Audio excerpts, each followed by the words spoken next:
Olá, bem-vindos. Você está com o programa Pequenos Nadas do canal Levemente do dia 20 de fevereiro do ano da graça de 2026.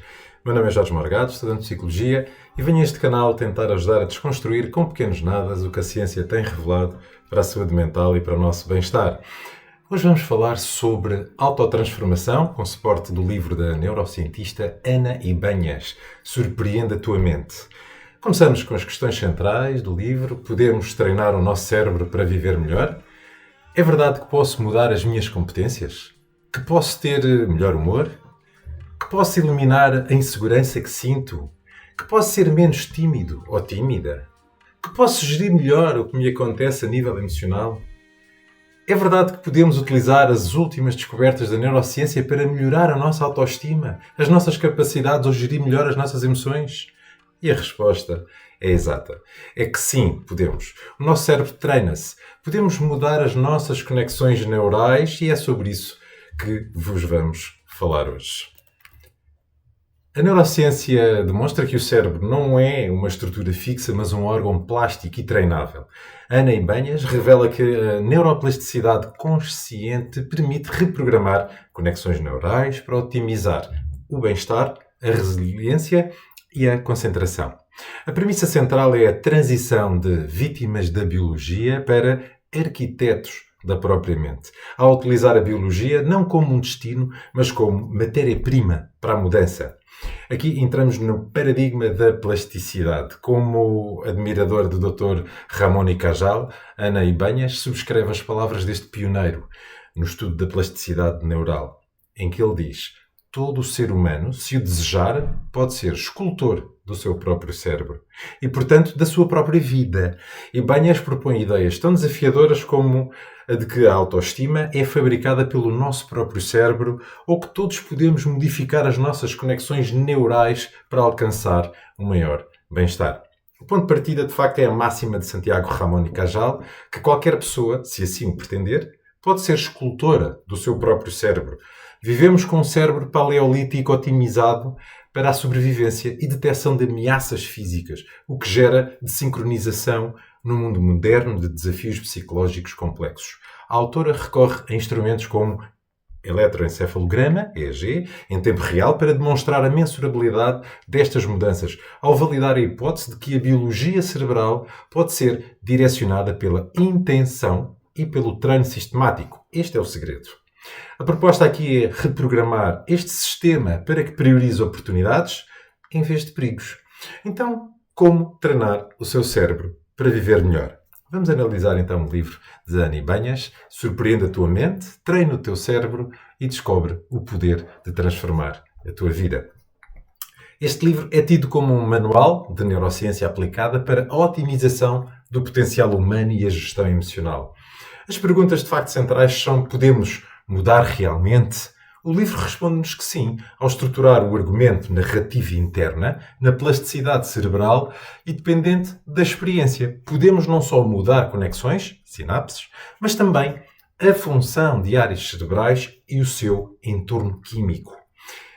Por que é que nos boicotamos? Explica este fenómeno a partir da desincronização evolutiva. O nosso cérebro paleolítico, otimizado para a detecção de ameaças físicas imediatas, é disfuncional num ambiente moderno de ameaças psicológicas e sociais complexas. O boicote, que é a procrastinação, o medo e a ansiedade, é um mecanismo de proteção mal adaptado. Terceira pergunta: como começar por mudar? Propõe um método baseado na psicoeducação e no treino mental deliberado. O primeiro passo é compreender os mecanismos, os dois circuitos, ameaça versus oportunidade, para deixar de ser vítima deles.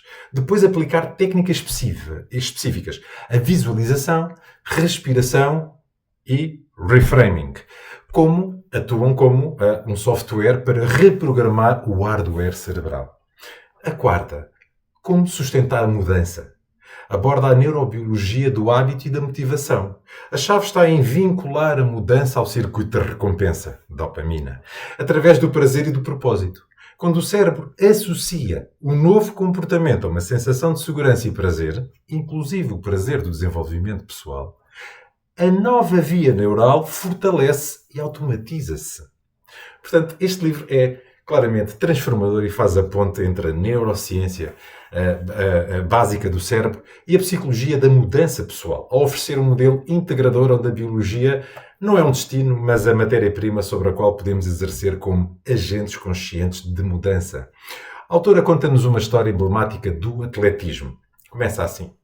A quebrar a barreira dos 10 segundos nos 100 metros, durante décadas, acreditou-se ser impossível ao corpo humano realizar tal proeza. Até que, em 1968, Jim Hines registou 9,95 segundos. Portanto, no livro a autora destaca que o feito mais significativo não foi o recorde em si, mas o que se seguiu, a crença coletiva de que era possível. De facto, que era possível ultrapassar aquela marca. Uma vez que a mente humana aceitou essa nova realidade, a posteriori vários atletas, não é? Subsequentemente, também quebraram a barreira. E este fenómeno ilustra o princípio fundamental da investigação. O cérebro trabalha a nosso favor quando acreditamos na possibilidade de mudança. Aqui ela transporta esta ligação e aprendizagem para um caso clínico da sua prática. Uma talentosa traumatologista, consumida pela ansiedade, que acreditava que o stress era um requisito necessário para o seu alto desempenho. Quem nunca pensou assim, não é? Através de treino cerebral, que incluía leitura e otimização de frequências cerebrais para melhorar o fluxo sanguíneo e a coerência neural, percebeu-se que o progresso da médica estava diretamente ligado à sua crença na eficácia do processo. Quando exposta ao exemplo de alguém que superou a ansiedade similar, o tal atleta, o Jim Hines, a sua mente permitiu uma mudança muito mais rápida e profunda. E Banhas argumenta que o nosso cérebro, por economia de energia e procura de segurança, automatiza padrões, bons ou maus, e resiste a mudanças. Para reprogramá-lo, ela propõe uma forma simples, baseada em 3 pilares cerebrais. A segurança, a vontade e o querer, não é? E a flexibilidade. Pela segurança, o cérebro prioriza a sobrevivência. Para convencê-lo a mudar, devemos demonstrar que a nossa situação é segura. A ferramenta mais poderosa é a visualização multissetorial detalhada do sucesso desejado. O cérebro não distingue bem entre a experiência real e uma vivida, portanto, imaginada, criando assim um novo mapa mental de segurança. A vontade e o querer não basta um desejo superficial. É preciso demonstrar ao cérebro o benefício claro e valioso da mudança, convencendo de que o esforço vale a pena. Um motivador cerebral particularmente poderoso é conectar a mudança a um propósito que impacte os outros, o que gera coerência neural e bem-estar. E, por fim, a flexibilidade. Aceitar que a transição para o novo padrão envolve uma fase desconfortável de dúvida e incerteza. Estes pensamentos de autossabotagem, será que consigo? São a tentativa do cérebro de nos manter na nossa zona de conforto, a nossa zona segura, que é conhecida. E reconhecê-los como parte do processo é persistir, portanto, neste momento, persistir é fundamental. Passamos então às questões e também respostas mais fundamentadas. Como reprogramar a mente para o nosso bem-estar perante a incerteza, o medo e a ansiedade? O cérebro interpreta qualquer novidade ou mudança como uma ameaça em potencial, porque não consegue prever o seu resultado. Isto ativa o circuito do medo, a amígdala, hipotálamo, injetando as dúvidas, a insegurança e os sintomas físicos. A técnica aplicada aqui é visualização multissetorial de sucesso. Para acalmar o circuito de medo, devemos fornecer ao cérebro imagens mentais de segurança e sucesso. E a técnica aqui consiste em visualizar com grande detalhe ao envolver todos os sentidos. E o processo e o resultado positivo de enfrentar aquilo que nos gera a incerteza. E porquê? Porque o cérebro não distingue eficazmente entre uma experiência real vívida e uma imaginada com intensidade. Ao visualizar um final feliz, estamos a criar um novo mapa mental e memória preditiva no hipocampo e no córtex pré-frontal que o cérebro interpreta como uma referência de segurança. Isto reduz a ativação da amígdala e permite aceder a um circuito de recompensa-oportunidade. É a segunda pergunta. Como gerir o stress e a ansiedade diferenciando-os? É fundamental distingui-los. O stress é uma resposta natural a um fator de stress externo, identificável e é necessário para o crescimento e a plasticidade cerebral. A ansiedade é um mecanismo cerebral interno, frequentemente o stress crónico alojado, que aparece sem um desencadeante externo claro, como uma criança assustada que pede atenção. A técnica aplicada aqui é o reframing, ou reenquadramento cognitivo do stress. Em vez de ver os sintomas, coração acelerado, o suor, como negativos, devemos reinterpretá-los como um sinal de que o nosso corpo está a trabalhar para se tornar num super-homem, numa super-mulher, para fazer face ao desafio. E porquê?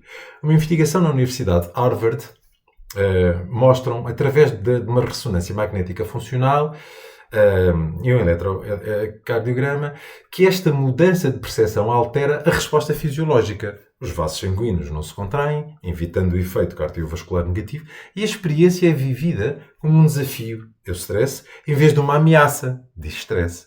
Isto mantém ativo o circuito de recompensa com dopamina. E a técnica para a ansiedade será a respiração abdominal com a expiração prolongada.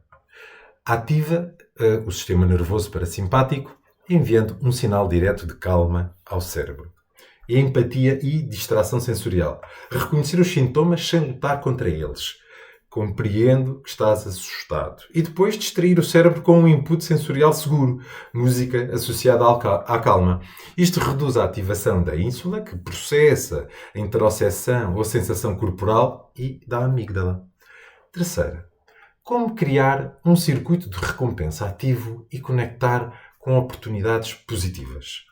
O circuito de recompensa, que é o núcleo accumbens, a área tegmental ventral, o córtex pré-frontal, ativa-se com dopamina quando fazemos algo que o cérebro interpreta como benéfico. E para ativar deliberadamente, temos que demonstrar ao cérebro o benefício por trás do esforço. E qual é a técnica? Vincular o esforço a um propósito claro e positivo. Antes ou durante uma tarefa difícil é necessário definir e focar-se conscientemente o que é que eu ganho e, preferencialmente, o que é que isto impacta positivo nos outros. E porquê? Num eletroencefalograma, quando uma pessoa se conecta com um propósito que transcende o interesse próprio, as suas frequências cerebrais entram numa maior coerência, sincronização entre diferentes áreas.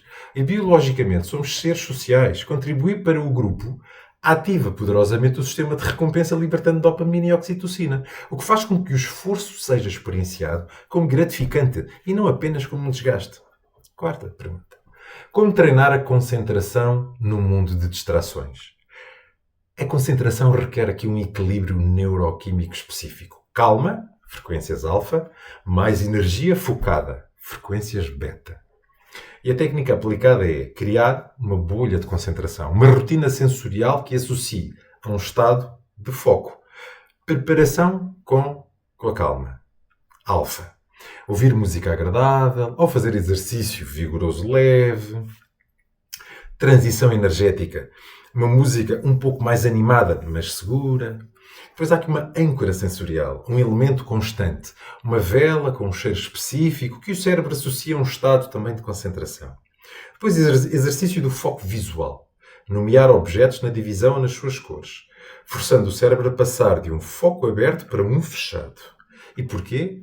Esta sequência prepara o córtex pré-frontal, responsável pelo controle executivo e pela atenção sustentada, fornecendo-lhe primeiro o estado de calma necessário para reduzir o ruído límbico e sensorial, e depois a ativação controlada para manter o esforço atencional. E a âncora cria um condicionamento clássico que facilita a entrada no estado desejado. E a quinta pergunta. Como trabalhar a autoestima? A autoestima é o valor que damos a nós mesmos e, a nível subconsciente, está ligada à crença cerebral de termos o direito de sermos amados pelos outros. Na infância, essa ligação é vital para a sobrevivência. Carregamos para a vida adulta sinónimos criados daquela época. Por exemplo, sou amado se for quieto, sou amado se for bom estudante, sou amado se for responsável, né? Entre outras. Para reprogramar a autoestima, Ibanhas propõe três elementos chaves. Revisitar o passado, identificar esses sinónimos infantis e questionar: isto ainda é verdade e útil para mim hoje? Redefinir, portanto, o sucesso e fracasso. desvincular a noção de merecimento, de amor, do desempenho perfeito. O fracasso é a parte da nossa aprendizagem e não diminuir o nosso valor. E o terceiro, equilibrar a voz crítica com a voz compassiva. Cultivar a autocompaixão. Um exercício poderoso é rir de si mesmo. Dar um nome divertido aos próprios defeitos. E esta técnica quebra o esquema cerebral de stress associado ao erro e promove uma visão mais leve e empática de si mesmo. A sexta questão. Como mudar um aspecto da minha personalidade que eu não gosto? A personalidade é um conto que contamos a nós mesmos. Uma coleção de padrões automatizados. O simples desejo de mudar já é o primeiro passo, pois indica que o cérebro já reconhece a possibilidade de gerar um novo estado. A estratégia é focar no que se quer alcançar, não no que se quer deixar para trás. Centrar-se no novo traço desejado ativa o córtex pré-frontal e o sistema de recompensa, com dopamina, criando um impulso energético para a mudança. Focar no que se quer eliminar gera uma luta interna com o cérebro, que se defende do perigo de abandonar um padrão que é conhecido. Então, projetar-se a nova versão de si é mais eficaz do que manter a guerra interna contra a antiga versão de nós próprios. Muito interessante. E a sétima, como identificar e conectar com o meu talento. Talento, do grego talenton, que é moeda de alto valor, é um dom natural que, quando usado, expande-se e beneficia também os outros. É frequentemente subvalorizado por nós, porque nos parece fácil e natural. Para identificá-lo, Ibanhas propõe também 3 fontes de escuta. Escuta o seu passado, em catividades, enquanto jovem ou criança, se sentia livre, imerso e perdia a noção do tempo. Escute o seu corpo. Que atividade lhe dá energia ao praticá-la, em vez de consumi-la? O talento energiza. E terceiro, escute os outros. Preste atenção aos elogios consistentes que recebe. Muitas vezes os outros veem os nossos talentos antes de nós. Ou seja, conectar-se com o talento gera um estado cerebral de flow, de fluxo, de alto desempenho e bem-estar. E a oitava. Qual a origem do síndrome do impostor? Apenas pessoas inseguras a sentem? E a resposta aqui é muito clara. A síndrome de impostor é comum, especialmente em pessoas de alto desempenho e rendimento. É uma sensação de que o seu sucesso é fruto da sorte ou do acaso e de que a qualquer momento poderemos ser desmascarados. A sua origem é cerebral e cultural. Vinculamos valor a esforço e sofrimento. Portanto, quando algo nos sai com muita facilidade, graças ao talento e experiência acumulada, o cérebro, programado para achar que o que é fácil não tem valor, dispara o alarme de impostura. O exemplo dado é o de aprender a conduzir. No início, cada pequeno sucesso é celebrado com muito esforço, não é? Anos depois, conduzir perfeitamente não exige grande esforço. Pouco esforço percebido, mas a competência é infinitivamente maior. A solução é conscientemente desvincular o valor de sofrimento e, de facto, celebrar a competência adquirida e a fluidez que o talento e a experiência proporcionam. Ibanhas aponta que o poder transformador reside na ousadia de acreditar no que nos podemos tornar. A sua abordagem também ressalta o paradoxo do esforço. Enquanto a cultura frequentemente glorifica o suor e lágrimas, Ibanhas aponta que o cérebro atinge a excelência e a inovação em estados de flow e segurança, onde o esforço dá lugar à fluidez. Isso tem implicações profundas para a educação, a gestão e o desenvolvimento pessoal. E a forma é muito simples. Segurança, vontade e flexibilidade. É apresentada como um mapa para guiar este processo. Conclui com uma citação de Gandhi. Um homem não é mais do que o produto dos seus pensamentos. O que ele pensa, ele se torna. E convida o público a pensar alto e formar e de forma brilhante sobre si mesmos. Portanto, sobre o propósito humano, a neurocientista recorre à citação de Mahatma Gandhi, que serve como corolário perfeito para todo o seu discurso científico e humanista. O ser humano torna-se aquilo que pensa de si mesmo. Esta afirmação não é apenas uma reflexão filosófica, mas sim a expressão máxima do princípio neurocientífico em que demonstra como esta verdade ancestral encontra comprovação na neurociência contemporânea. O teor humanista da valorização integral do próprio ser. E aqui em dois eixos fundamentais em que se interconectam. Observação holística de si mesmo, que é a observação integrada dos múltiplos sinais que nós emitimos. Emocionais, a ansiedade e a sensação de impostor. Sociais, a necessidade de pertencimento e de reconhecimento, que afeta também a autoestima. Físicos, as sensações corporais de stress, a energia que acompanha o talento. Cognitivos, os padrões de pensamento automatizados e as nossas crenças limitantes. E a neurociência, como ferramenta de empoderamento, explica os mecanismos cerebrais, não reduz o ser humano à sua biologia, mas eleva a biologia à expressão da consciência humana. Ela mostra como que a plasticidade neural é a base material da nossa capacidade de transformação e que as frequências cerebrais são a nossa assinatura elétrica dos nossos estados mentais. E o diálogo mente-corpo é uma realidade mensurável e influenciável. Quando Ibanez cita Gandhi, ela está a realizar uma ponte poderosa entre a tradição da introspeção humana, representada por Gandhi, a ciência e a ciência moderna do cérebro. E esta conexão revela que o que pensamos sobre nós mesmos, portanto, altera a nossa química cerebral. E estas alterações neuroquímicas predispõem comportamentos que confirmam os nossos pensamentos. Cria-se assim um ciclo que pode ser virtuoso ou vicioso. Nós somos responsáveis sobre nós. Se nos tornamos o que pensamos, temos o poder e a responsabilidade de conduzir o nosso caminho transformador. E esta não é uma mensagem de pensamento positivo, ingênuo e efeito de Barnum, mas de engenharia mental deliberada. E entramos aqui no processo de autocriação. O processo de observar-se, compreender-se e reprogramar-se é o ato mais digno e corajoso do ser humano consciente.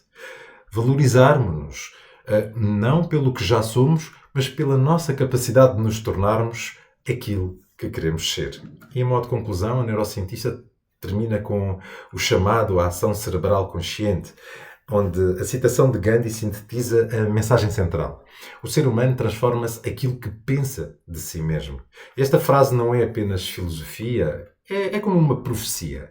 O que pensamos altera a nossa biologia, que por sua vez molda o nosso comportamento. A mais elevada expressão da ciência do cérebro é o reconhecimento de que temos o poder e a responsabilidade de moldar quem somos através do que escolhemos pensar e acreditar sobre nós mesmos. E esta é uma análise que revela como a filosofia mais profunda sobre a condição humana está inscrita na nossa biologia cerebral, que espera ser descoberta, compreendida e ativada. O convite final sobre a sabedoria de Gandhi começa por pensar-se como a pessoa que aspira a ser e o seu cérebro começar a trabalhar para se tornar nessa pessoa real e coerente consigo mesmo. E assim terminamos o 12º episódio, agradecendo a todos aqueles que nos ouviram e vão ouvir, que coloquem um gosto, que faça partilha nas redes sociais e subscrever o canal por uma razão muito simples. Aquilo que houve aqui é claramente com fundo de verdade. Fique bem, cuide de si e até o próximo episódio. Muito obrigado.